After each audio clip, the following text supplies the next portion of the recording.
Hi, everyone. Uh, in the last couple of days, a few days ago, we had a presidential debate in the U.S., and a lot of thoughts about that. A lot of thoughts about that. Kind of made me think of the fact that probably the two hardest things about being a contrarian is not bowing to pressure, not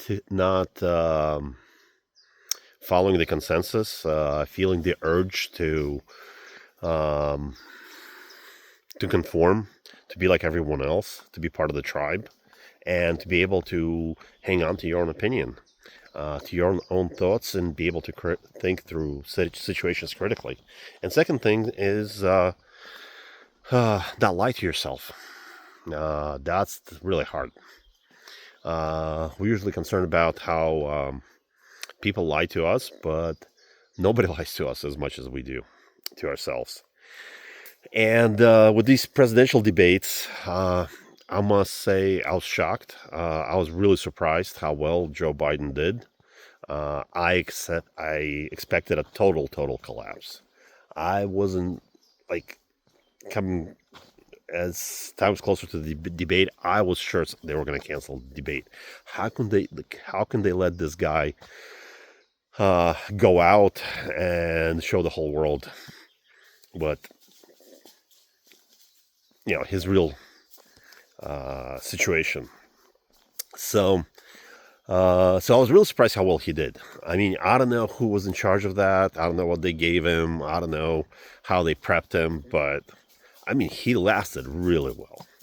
I mean, for his age and his ability, he lasted really well. So, but now that we're the next stage where everybody knows that Emperor is naked, and everybody's talking about it now, and the question is, how are the same people who are talking about it today didn't know about this yesterday? How's the same media that's saying, oh, he should not run, he should step down from the election campaign? Um, how's it that they were not asking these questions before? How's it for the last 4 years we didn't notice that his stumblings, him getting lost, forgetting his speeches? Come on. I mean, that was impossible not to notice, right? So we all noticed it, we all saw it, we all kind of chose to ignore it. Yeah, some people didn't. Some people didn't ignore it. Some people talked about it, but most people chose to ignore it. And everybody who talked about it, we're talking about well, we're called conspiracy theorists. They're just Russian propagandists or whatever else, like China apologists or whatever. Totally un-American. At the same time, the investigation into Biden's document handling, right? What was the end result of investigation? The guy's too old to prosecute. No jury will find him guilty because he's just an old man with poor memory. One thing we're not talking about, and I'm surprised that nobody's talking, even today, or a couple of days after the debate, after the whole world saw this, after everybody in the U.S. kind of had to get their head out of sand. Um, Even now, nobody asks the question, wait a minute, this guy has his hand on the nuclear button? This is the commander in chief of one of the most powerful militaries in the world? This is the chief executive of the most influential state. I was going to say corporation, but it's almost the same thing, right? Uh, of this most influential state in the world. This is the guy who is making foreign policy decisions for the entire world, from Middle East, from Asia to Europe. This is the guy. And we're going to have, and he's going to be doing this. well, I mean, like, I think everybody kind of understands now that he's not the one doing it. And there's some discussion finally about that. But how about a discussion that maybe he's not competent to continue? I mean, do you actually see this guy?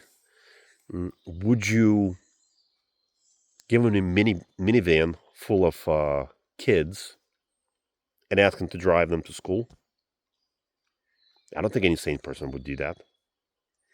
But we're letting this guy drive all of our kids, all the people in the United States, all the kids of the rest of the world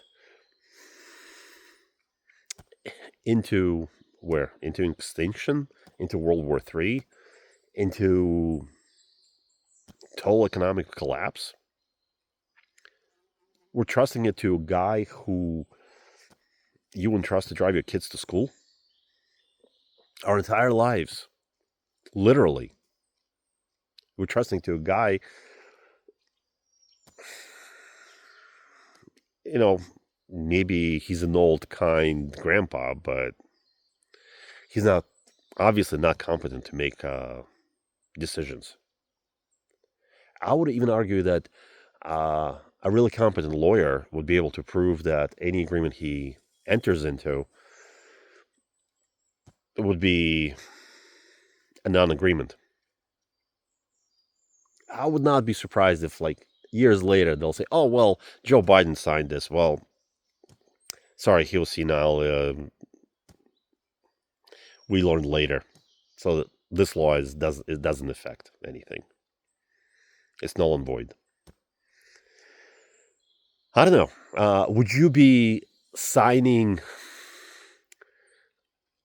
a sales agreement or a business deal with this guy without like 10 doctors certifying and 10 lawyers certifying that he's okay after seeing this video, after seeing his performance? And we're letting him run our country. What the hell? Right? And if we individually think about it, we all would come to the same conclusion. We can't do this, right? But together, we're like, oh, well, he's a nice guy. You know, people say he's okay. Maybe I'm wrong. We constantly have this, and we bow down to this pressure. And that's what, and that's how we believe that emperor has clothes when he's actually naked. What does it say? Fool you once, shame on you. Fool me twice, shame on me. Well, this is like, we're being fooled over and over and over and over and over and over again. It's got to stop sometime. But it's not going to stop until we learn to think for ourselves. And we don't care what the media, when we stop caring about what media says, what everybody else says, what my neighbor says, I can make my own decision.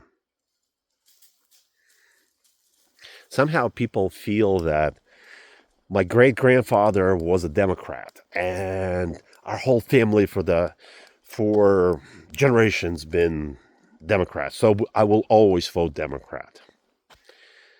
Well, okay, I can see loyalty in that, but is that smart? Is that somebody who's actually thinking critically? Is that somebody who's thinking for themselves? I mean, everything in the world changes. Even if your great grandfather made the best choice in the world in 200 years ago, it doesn't mean that it's the same choice as correct today. And a lot of times we do these choices out of loyalty. Loyalty to our friends, to our causes, to our friends, causes, relatives, family, whatever, our beliefs, even when they're not right choices.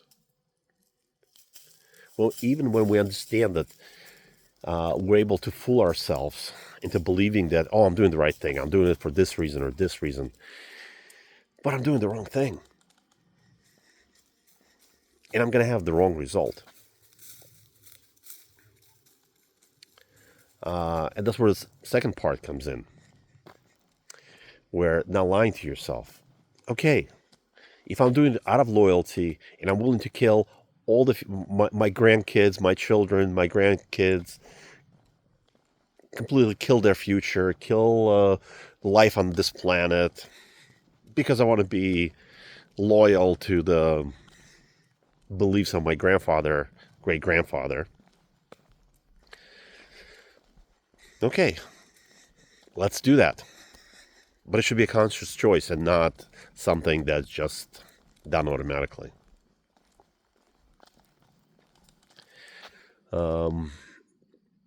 It is very hard. It is very hard. A lot of people,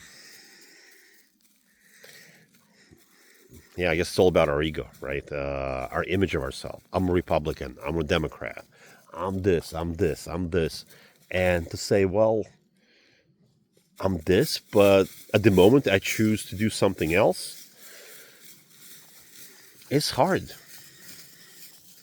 And I guess that's what kind of makes a contrarian a contrarian. Contrarians are able to look at the facts, not to conform to consensus, think from the self, from first principles, review the paradigms that we are operating under, and come to a logical, sensible decision, thought through decision.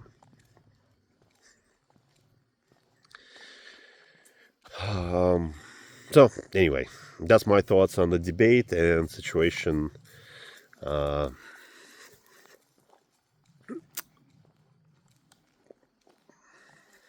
Situation that has to do with that, and the fact that, and I think it's a great example of conformity and lying to yourself. That's all for today. Thanks.